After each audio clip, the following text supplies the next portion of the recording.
O primeiro transtorno específico, na verdade, nós já trabalhamos um transtorno específico, no caso, o TDAH, é um tipo de transtorno específico de aprendizagem. E agora nós vamos ver um segundo transtorno específico, que é a dislexia. Ele é um termo que significa palavras imperfeitas, mas também vem se descobrindo, melhorando justamente esse tipo de interpretação a não associar a palavra apenas à parte escrita, mas também a parte falada e a parte da leitura. Então, a fala, a leitura e a escrita organizada mentalmente na pessoa e principalmente na criança de forma imperfeita, vamos dizer nesse termo, ele é uma das principais características da dislexia. Ela, em termos gerais, ela significa um distúrbio da linguagem, que ela vai ser definida como uma alteração. E essa alteração ela pode ser transitória ou ela pode ser permanente. Então, ela pode acompanhar apenas a fase da juventude, a fase de desenvolvimento da criança, ou ela pode ainda chegar à fase adulta e perdurar pela fase adulta. E ela é compreendida, ela é entendida, na verdade, pela compreensão da fala, da soletração, da escrita, da comunicação expressiva e receptiva. Então, todos esses fatores estão associados à dislexia.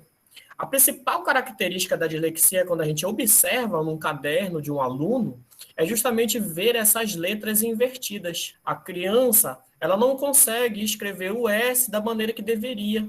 Então, ele inverte, olha a letra E, fica invertido. O A não inverte, porque se tu inverter, ele fica do mesmo jeito. O X também. Então, ele tem muito essa característica. Mas não quer dizer que a dislexia, ela ocorre simplesmente por essa situação. Crianças que têm uma dificuldade de escrever e uma dificuldade de soletração também está associada à dislexia. Na verdade, ela é semelhante ao autismo em relação ao seu espectro. Então, nós não temos um padrão de dislexia. Nós temos, na verdade, várias situações de dislexia e vários graus também. Então, a dislexia, ela tem o seu componente genético muito forte, certo? E ele não está associado à má qualidade da educação, à má qualidade do ensino, porque a gente pode pensar que aquela criança que não sabe escrever, que não sabe soletrar, que não fala direito, está associada a problemas de ensino. Então, não tem relação com isso. É um problema neurológico e genético que atrapalha o processo do aprender da criança. E ela, como eu falei para vocês, ela é um espectro. Então, quando a gente fala em espectro, esse colorido, ele representa que ele vai se manifestar de diferentes maneiras, de diferentes formas. Então, ele não tem um padrão.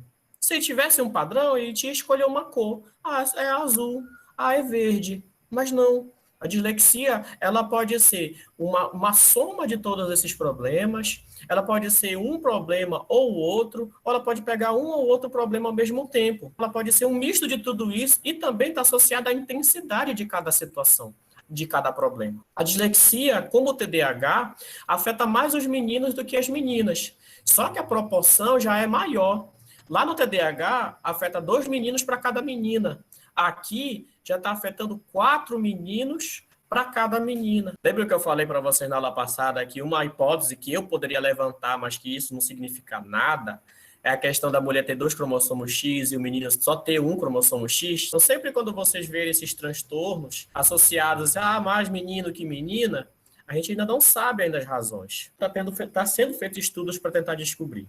Outra situação é o seguinte, gente, 10 a 15% das crianças que entram na escola são diagnosticadas com dislexia. É uma proporção de crianças bem elevados. Aí vamos ver algumas características de uma criança que é disléxica, que é justamente aquilo que a gente tem que avaliar para a gente saber se alguém é ou se alguém não é dislexo. Primeira situação, letras ilegíveis. Gente, ter a letra ilegível ela pode ser um problema por falta de ensino adequado, ou ela pode ser a dislexia. O que é que vai diferenciar a situação de ser dislexo ou não? É justamente esse exemplo que eu vou dar para vocês. O que está querendo ser escrito aqui é esta frase: eu vou para o passeio amanhã.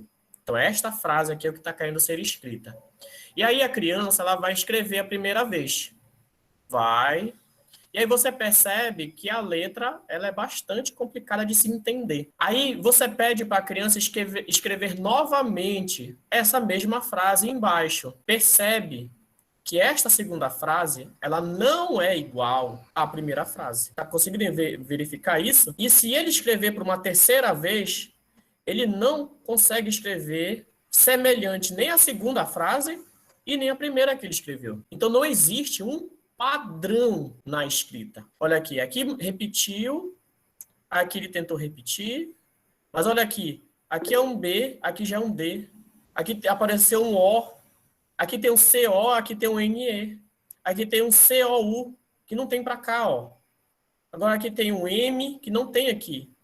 E para cá, ó, aqui tem um L, olha aqui, passeio, coisa que ele não escreveu aqui e que ele não escreveu aqui. Olha aqui, ó, relume, coisa que ele não escreveu aqui e nem aqui. Então, ele não tem um padrão. A letra é ilegível, e aí tem uma inconstância na escrita, e se você mandar ele ler, então você tira essa frase aqui, você esconde essa frase aqui, aí você manda ele ler o que foi que ele escreveu. Ele não consegue ler o que ele escreveu. Você pode ter uma letra feia, mas você consegue entender a sua letra. Mas uma criança dislexa não consegue entender aquilo que ela está escrevendo. Então, essas são as 3 características. Letras ilegíveis, inconstância na escrita e não entendimento da leitura. Alguns casos mais graves não, algumas diferenças, não acontece com todas, as pessoas têm dificuldades de interpretar sinais, simbologias, e não conseguem nem entender, ler horas. Pode acontecer da dislexia, está associada também a problemas de interpretação de símbolos e até mesmo de horas. Aí, olha só, aqui nós temos a região, nosso encéfalo, e aí nós temos algumas regiões associadas ao processo da identificação das palavras, da fala, que está justamente associada à dislexia. Então, essa região aqui, próxima à região occipital, é aqui que a gente identifica as letras. Nessa outra região aqui, a gente vai interpretar o significado das palavras. E nessa outra região bem aqui, é aqui onde nós processamos a nossa fala, a fonologia. E aí a gente vai ver uma outra imagem, uma outra visão, para vocês perceberem aonde é que está localizado. Essa região bem aqui, ela não é acometida só do lado esquerdo, mas ela também é acometida também no lado direito, enquanto que aquelas 2 primeiras só é acometida no lado esquerdo. Então, a dislexia, ela acontece principalmente no hemisfério esquerdo, mas também acomete o hemisfério direito, na região frontal, na região pré-frontal. E aí, uma das medidas importantes para que a gente possa ensinar crianças com dislexia é justamente fazer com que elas possam se basear em calendários. Use agendas, utilize computadores. É complicadíssimo a criança aprender através da escrita tradicional, mas através da informatização do ensino, através da utilização de computadores, ela consegue aprender com mais facilidade. Outra situação também é certificar que o aluno entendeu as tarefas feitas por escrito. Fazer uma tarefa por escrito e também ler para esse aluno a tarefa feita por escrito. E depois pedir para ele repetir se ele entendeu aquilo que foi explicado para ele. Outra característica também é ensinar esse aluno através de múltiplos sentidos. Não ensinar ele apenas através da visualização, mas ensinar ele também através da audição, através também de estímulos sensoriais, através de imagens, através de situações que não requerem muito as palavras. A escrita, áudios são bem interessantes também, através de atividades físicas, através até mesmo dos órgãos sensoriais, os olfatos e assim por diante, o tato. Outra, incentivá-lo a ter confiança, fazer as tarefas de forma que ele possa gostar.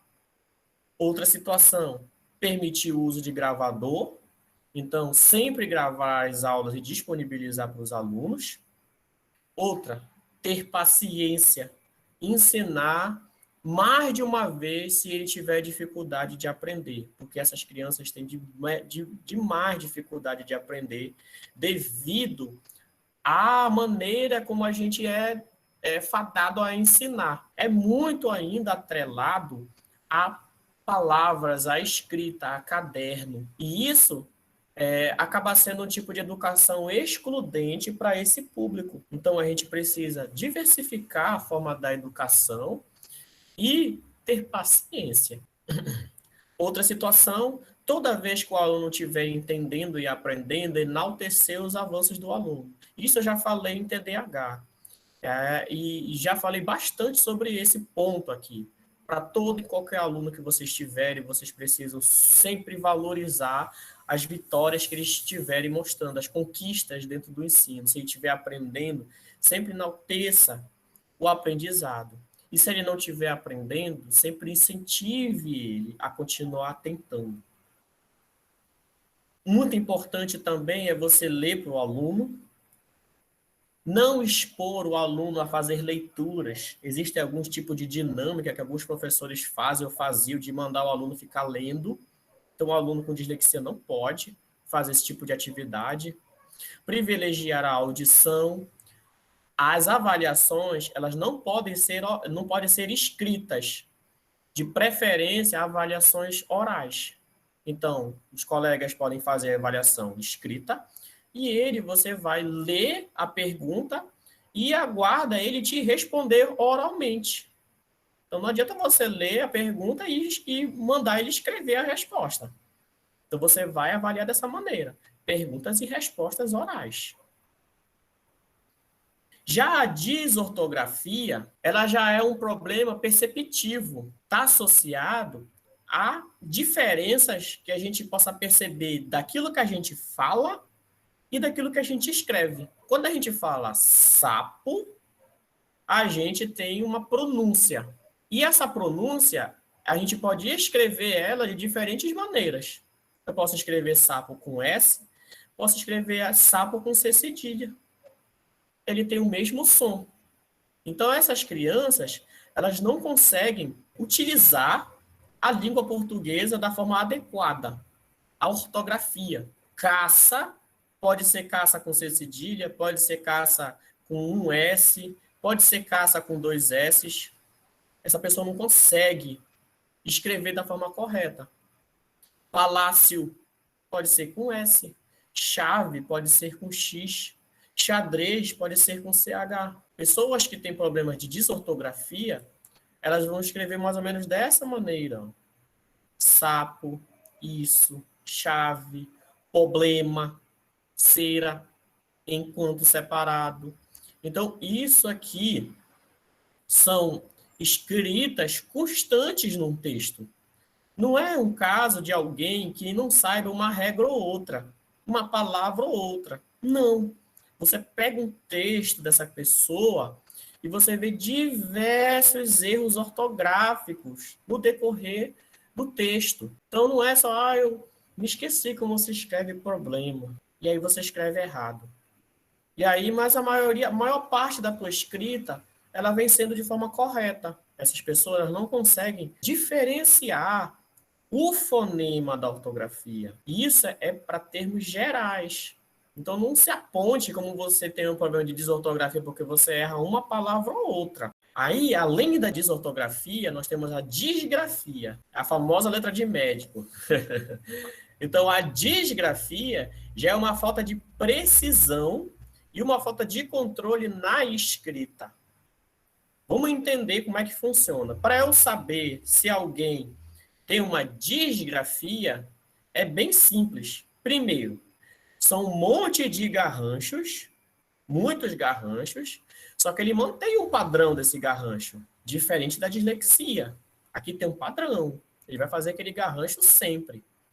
Só que ele não tem controle da sua força na hora de escrever. Ora, ele escreve com muita força, ora, ele escreve bem fraquinho. Tem momentos que ele usa tanta força para escrever que ele rasga a folha do caderno. Ou quebra o lápis, se estiver utilizando o lápis. Quebra a ponta. Se você perceber um aluno seu que toda hora está apontando aquele lápis, fica apontando, apontando porque está quebrando, quebrando, quebrando, observa com mais calma e olha no caderno dele para ver se no meio daquelas escritas apertadas tem outros momentos que ele escreve bem de leve no papel. Se você perceber isso uma vez, duas, três vezes, pode ter certeza que isso é um transtorno de disgrafia. Então, são garranchos associadas com o mau uso da força da praxia fina. Então, ele aperta uma hora e outra hora não consegue nem fazer muita força. Então, falta de precisão e controle nos traços, letra ilegível, falta de pressão ao realizar os traços, ou excesso de força em certas situações, que chega justamente a rasgar o papel ou a quebrar o lápis, a ponta do lápis. Usar aquelas grafite. Então, usar grafite é impossível. Outra situação também é a desorganização geral da escrita na folha. Ele passa dos limites da folha, daquela linha vertical. Se ele estiver escrevendo uma folha de papel A4, ele não vai conseguir escrever horizontalmente, ele vai subir, vai descer com a escrita. Ele não vai conseguir manter um padrão. Mesmo que tenha linhas horizontais, ele não vai conseguir manter aquela escrita naquela folha de forma horizontal. Uma hora ele começa bem no início da folha de papel, outra hora já começa lá pelo meio. Então tem toda uma desorganização mesmo na folha de caderno. Se você perceber isso, isso é uma característica da disgrafia. Então perceba que parecem ser coisas muito parecidas, mas são muito diferentes. A dislexia, ela não é confundível com disgrafia, é muito diferente. E também não é confundível com a desortografia. Então, cada uma tem sua peculiaridade. E nada dessas coisas está associada à má educação. É um problema neurológico. Vamos imaginar o seguinte: uma pessoa com síndrome de Down pode ser autista e pode ser um X frágil. Ele pode ser os três ao mesmo tempo. Ele pode ser X frágil, autista e Down. Mas não que uma coisa esteja associada à outra. Na verdade, nem coloquei um exemplo muito bom. Se caso um especialista ouvir essa minha aula, vai me criticar, porque o X frágil, ele de alguma maneira está associado ao autismo, mas o X frágil não está associado ao Down. Não está associado. Da mesma maneira, descalculia, disgrafia, desortografia, dislexia, uma coisa não está correlacionada com a outra. Não existe uma chance alta de você ter descalculia só porque você tem dislexia. Não existe. Mas, devido a circunstâncias genéticas, a circunstâncias ambientais, pode ser que você nasça com um acúmulo de transtornos. Você pode nascer com uma descalculia e uma epilepsia e um autismo. Você pode nascer com vários tipos de transtornos juntos, mas não que uma coisa esteja interligada à outra. É importantíssimo vocês saberem disso. Então, se alguém for dilexo, mas tiver uma desortografia, não é devido à dislexia. Mesmo porque é complicado você imaginar isso, porque quem tem dislexia não consegue aprender a língua portuguesa. Não consegue.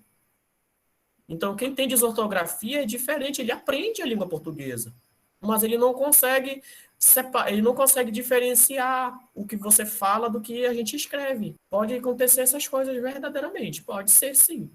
Tudo depende do que essa pessoa passou, tanto de experiências, mutações genéticas, quanto de situações ambientais. Já a descalculia, ela já é uma situação associada à aritmética. Gente, a aritmética não é a matemática. Porque a matemática, ela compreende geometria, compreende álgebra. São os três ramos da matemática. Álgebra, geometria e aritmética. A aritmética são contas. Então, essas pessoas não conseguem fazer contas. Somar, dividir, multiplicar e subtrair. Não conseguem. Sempre que você pede para que ela faça uma conta para você, ela vai sempre te dar uma resposta diferente. E ela não vai seguir as regras matemáticas aritméticas para fazer essas contas. E aí uma pessoa muito famosa que tem descalculia, que virou meme, é justamente esse garotinho aqui. Ah, miserável. Toda vez que aquele cara pedia para ele falar uma conta, a conta é 2 mais 2, ele pegava e falava 5. Então, ele fazia aquela conta na cabeça dele, mas sempre dava uma resposta completamente distoante do valor da aritmética. Olha essa divisão aqui, ó. 9.761 dividido por 31, olha a resposta. E essa conta de subtrair, ó. Então, as pessoas que têm descalculia, elas não reconhecem os números. Não conseguem reconhecer. Tá certo? Então, descalculia está associado a contas aritméticas. Desortografia está relacionado às regras da língua portuguesa, as regras do C cedilha, do H com CH, do X, e assim por diante. A disgrafia é um apertar e um afrouxar da escrita e uma letra ilegível e desorganizada. E a dislexia é um espectro que afeta a fala, a palavra e a pronúncia, a soletração. Então, cada uma com a sua especificidade.